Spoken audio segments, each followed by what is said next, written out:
So today we are filming the intro for the reading vlog for Caliban's War by James S.A. Corey, Book 2 of The Expanse. I'm really excited to continue on with the series. If you watched my Leviathan Wakes vlog or review, you know that I was pleasantly surprised and really enjoyed Leviathan Wakes. So we will see how my enjoyment continues with Book 2 of this series. As a warning, I will probably be sharing some spoilers as I go along reading, just because it's easier for me to talk about the book that way. So if you haven't read Book 2 of the Expanse series, Caliban's War, please stop watching because I don't want to spoil anything for you.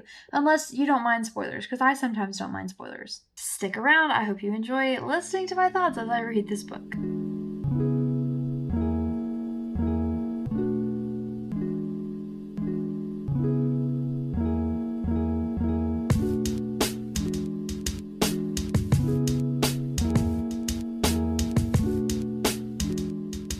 Oh, I remembered a thing I wanted to do with reading vlogs to try to spice them up and make them a little bit more interesting for those of you who have read the book.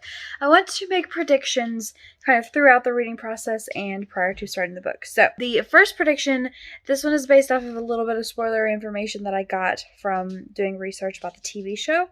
I'm predicting that this book follows Earthers and Martians kind of during the same time as book 1, but more focused on the war than the actual alien species thing going on. My second prediction is that we're going to get a little bit more, maybe closer towards the end of the second half of the book, of the characters from the first book, because I feel like you can't completely switch perspectives in a series like this and leave your old characters behind. And my third prediction is that we're gonna get more information on this thing and how, I'm trying not to do spoilers because my husband doesn't know, how long this thing has been around and how long the humans have known about it. So those are my 3 predictions for this book, and I'll update them as we go. Hey look, it's Vincent Van Gogh.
Okay, I finally have an update for book 2. I just made it to page 100, and the reason why that's finally is because I've been kind of bored.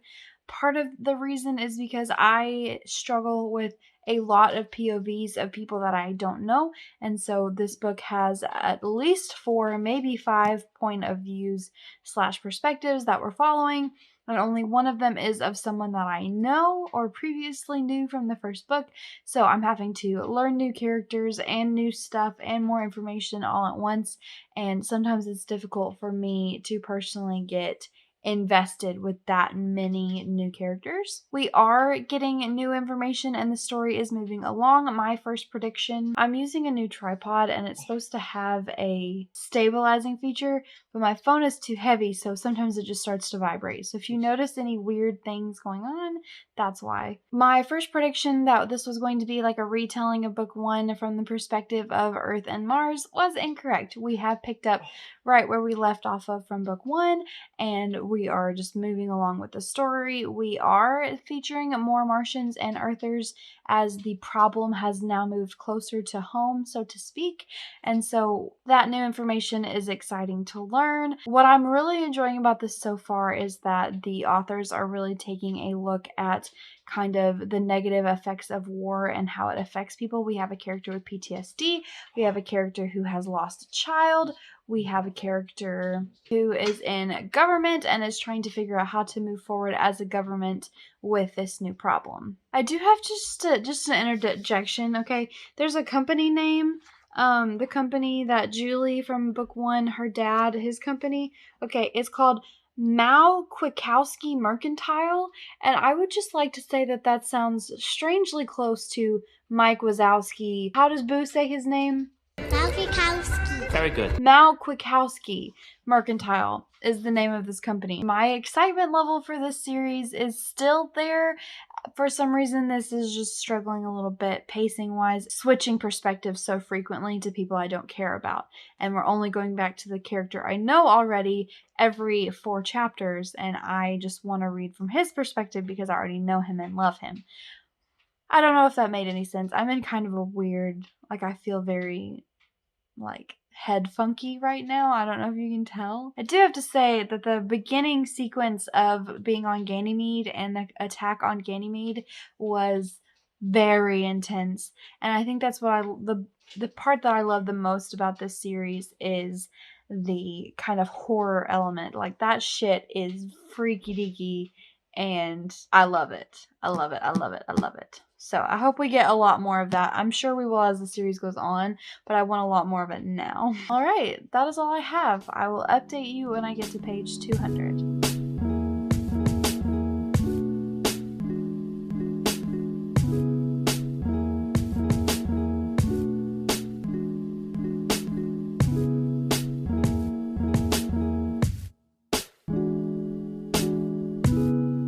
Okay, so the point of a reading vlog is to make predictions. I'm on page 141, and they're talking about why Dr. Strickland kidnapped the kids. They all have the specific disorder. How long have they been running this con? What's the purpose behind it? And I know the answer. At least I think I know the answer. So the protomolecule attaches itself to the host, right? And then it adapts the host into whatever extra form it's supposed to be in. But what if humans' immune systems is so advanced that it fights against the protomolecule, which is why people like Julie die and the one from the very beginning explode. It's not meant to connect to our specific immune system, right? Our immune system fights it. So they have all these kids that have immune system deficiencies. So they're thinking that if they can use the protomolecule to attach to these human kids, then their immune systems won't be there to fight back, and it'll do what it's actually supposed to do, and it won't malfunction.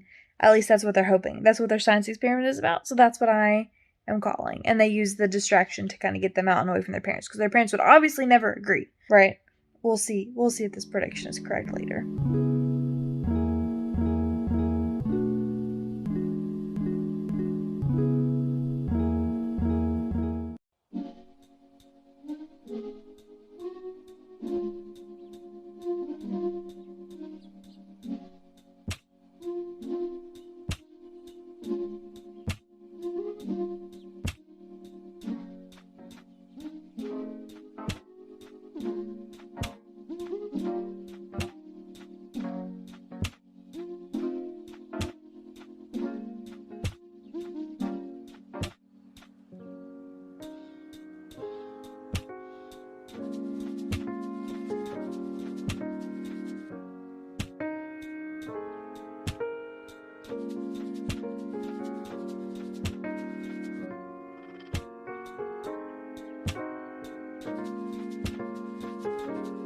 I just made it to page 200, and so thoughts, updates. Storyline is picking up, we're getting some movement. Things are staying pretty localized right now, but I know we'll go out and get broader in this second half-ish of the book. I am really enjoying the female perspectives. I really like Bobby. I really like Avansarala is her last name. I like her. She's sassy. She's like the grandma I want to be when I get older. And I love Naomi with everything in me. She is the level head of the group. She is the better crafted Hermione. She has her head on straight and she calls out the bullcrap from the boys. And I really, really like her. I want to be in her head. I want her perspective as I'm reading, but I'm not getting that right now, and that's okay. I still really appreciate the author's attempts, and not even really attempts, the author's just ability to have these conversations about grief and war and how it affects individual people and Prax's character while he's searching for May is really compelling and really heartbreaking, and they do a great job of making that happen visually. I don't feel like the mystery is very mysterious right now. I feel like we pretty much know what's going on. It's not subtle. The characters don't know what's going on, but because we have the greater context and we're seeing all sides of it, we kind of know what's going on with this mystery aspect of things. My concerns of getting to know new characters is starting to go away, I think, because a lot of our perspectives have now met. So Holden and Prax are together and their perspectives are bouncing off of each other, and Bobby and Avansarala's perspectives have met and they're working together. So now that our 4 perspectives have kind of broken down into 2 real main storylines, I'm following it better. I feel more invested. So I'm glad that kind of got resolved. Open predictions that I have right now, that they took the kids because they are immunocompromised, and hopefully the protomolecule can attach to them better because they don't have the typical human immune system. That's still ongoing. Still don't really have information about that. Second prediction, that we're going to see more of what happens with the protomolecule is obviously happening, and that we're getting more of an Earth slash Mars perspective is still happening. We are on Earth right now, and so we got the perspective of Earth from a Martian, and I thought that was really interesting and really well done. Like Bobby's perspective and like, I guess, the agoraphobia that comes along with living your life in space under a dome and then coming to Earth where like there's nothing would be absolutely terrifying, and I think the authors did a really good job of portraying that. Something I'm really impressed by anytime I read stories written by 2 authors is how the voice is still like unique. It still has its own integrity, even though it's written by 2 authors. You would think that some sections would be more of one author than the other, but they both really have the same authorial voice, and I find that really interesting. I'm really happy that I live in a state now where it's March and I can sit outside in the sun, so that's fun.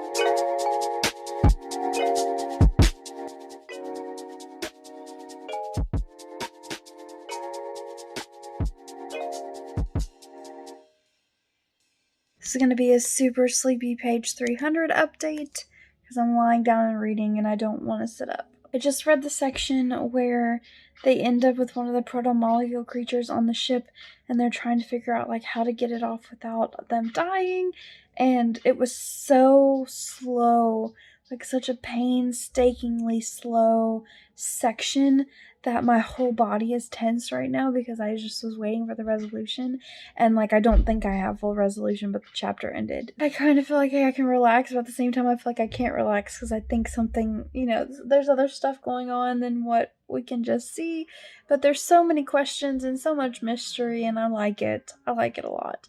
I'm having to readjust my brain. I think I thought this book was going to be a bit more fast-paced because of the way book 1 ended. I guess in my mind when I read sequels, I expect the pace to just kind of gradually incline throughout the whole series, but I know that's not realistic, so I need to readjust that. One thing I did want to say, one of my complaints from the first book was that, sorry, we have people over, I can't tell if they're being loud, but one of the complaints I had from the first book was that it felt very American, and that makes no sense when you're kind of on an interplanetary adventure. There should be a lot more cultures, a lot more things going on other than just American culture, obviously. But that is definitely an improvement here in book 2. They've done a really good job of adding in extra cultures, and I really like it. Secondly, the female representation in book 1 was just trash. The only female character who had any sort of page time was a love interest, and that's never a good sign, but this book has added in a lot more female representation and strong women, and I am a huge fan of that. I'm getting really sleepy though, y'all. Real tired.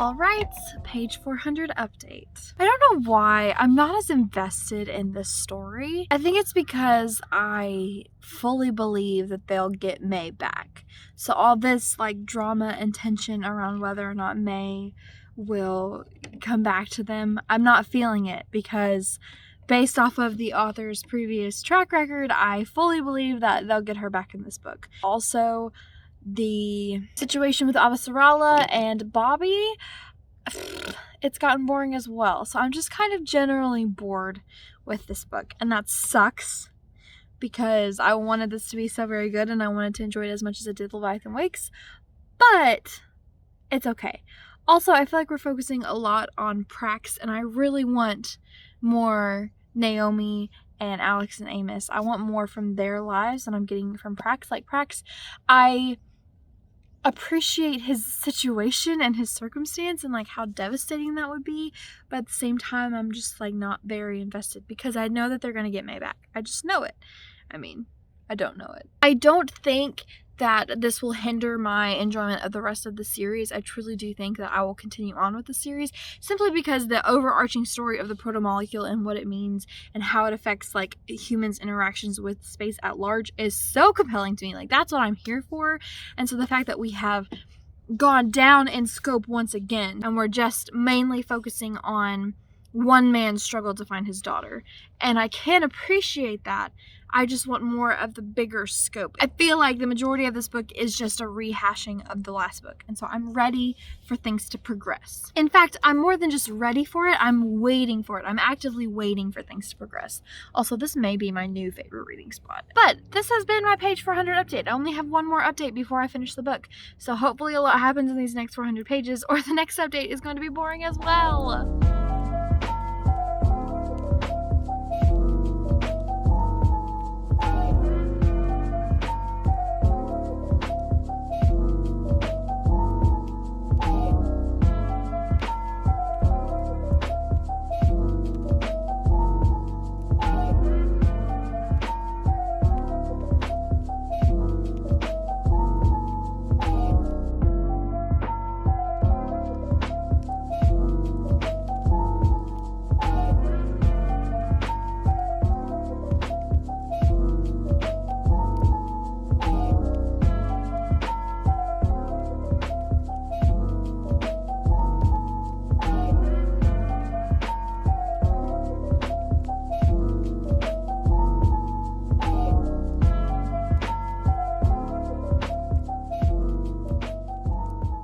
Okay, so I just finished page 500, and this is definitely going to be one of my least favorite books of the series. I can just tell. So along with the issues that I had earlier that I mentioned about I know they're going to get May, so I'm not concerned about that. I'm not concerned at all about anyone. Page 400 to 500 was the big battle, the big naval battle between the UN and Mars and the Rocinante, and I just didn't think that anyone was going to get hurt, had zero concern for anyone the entire time, because I knew they were going to get out safe and sound. So it made me think about, in Leviathan Wakes, the first 200, 300 pages, there are people constantly dying. People we knew had, none for a little bit anyways, all died. They dead. So people we know are dying. And then at the very end of the book, Miller dies, someone we spent the whole book with. So unless he's building up for someone to die in these last 100 pages, no one that we know is going to die in this book, and I don't like it. If you set the stakes up in book 1 for me to understand that people die in this world, then I want people to die. I want people to die, and I can't help that. So right now I feel like everyone is safe. This book was the introduction book for Avasarala, Bobby, and Prax. Maybe not even Prax. Prax may not even be in the next book, but this was definitely Bobby's introduction book because she's going to be a part of the crew.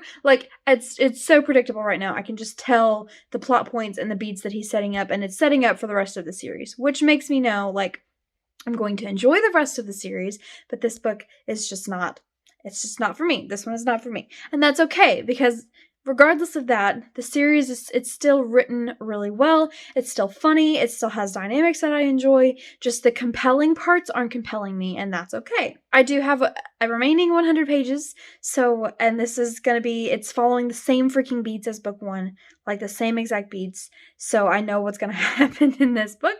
It's gonna be very similar to what happened in the last 100 pages of Leviathan Wakes, although it's probably not gonna be as trippy. Like, I feel like Leviathan Wakes was perfectly done, and I'm like rushing through it. Like, my eyes are literally unfocusing while I'm reading the words while my eyes are unfocused. I don't know if you've ever experienced that before. It's a weird thing to realize when it's happening. Anyways, we're gonna go eat dinner, so I think I'm gonna read the last 100 pages after we get back, and I will update you when I am done.